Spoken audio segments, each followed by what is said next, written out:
In the name of Allah, the most gracious, the most merciful, to whom we all have to turn back. Honorable listeners and respectable audience, you know that we have started a series of linguistics. In linguistics, we have commenced the chapter, and it was about morphology. I told you that morphology, it is the study of the formation of words. That how words they are formed.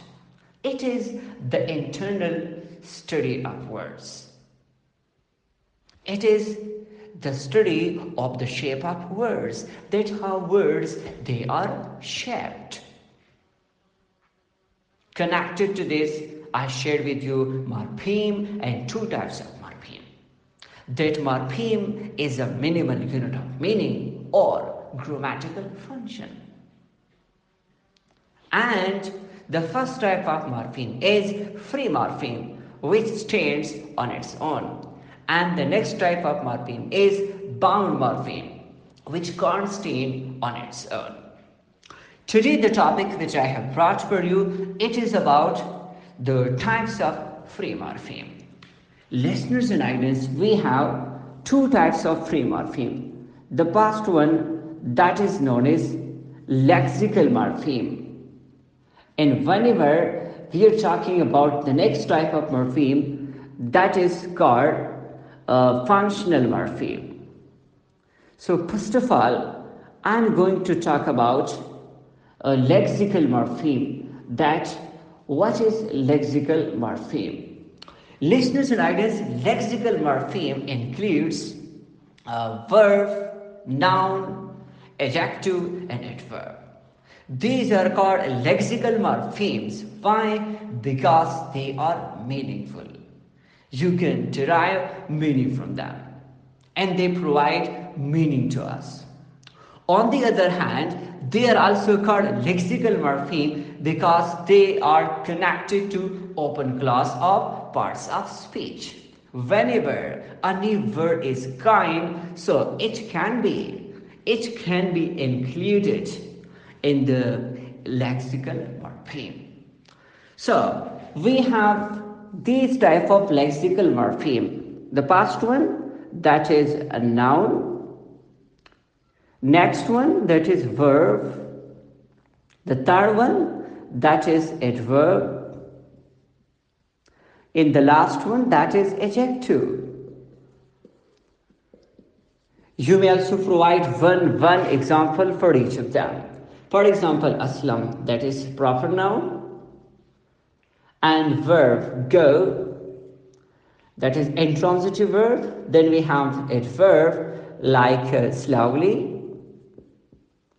Another one is adjective, that is intelligent. Okay, now we have functional morphemes. What are functional morphemes? Functional morphemes are those morphemes and which include pronoun, articles, prepositions, conjunctions, and interjections. And the question is, why they are functional morphemes? They are functional morphemes because their function or their work in a sentence is only to perform or play the function. They do not take any inflection. First of all, let me write them, then I'm going to provide some examples, some practical examples. So, in functional morpheme, we have pronoun,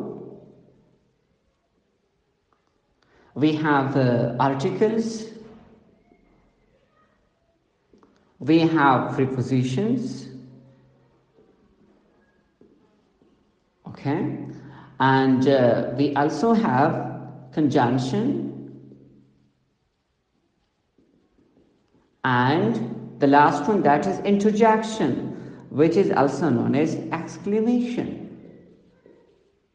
You may provide one example, that is, for example, he, or, and on, but, and interjection, that is oh or hurrah. Listeners and audience, now the question is that why they are called lexical morphemes? Because the lexical morphemes, they can stand alone, they provide us meaning without any problems or without any confusion. However, whenever we are talking about functional morphemes, they just perform function in a sentence. They cannot take inflection.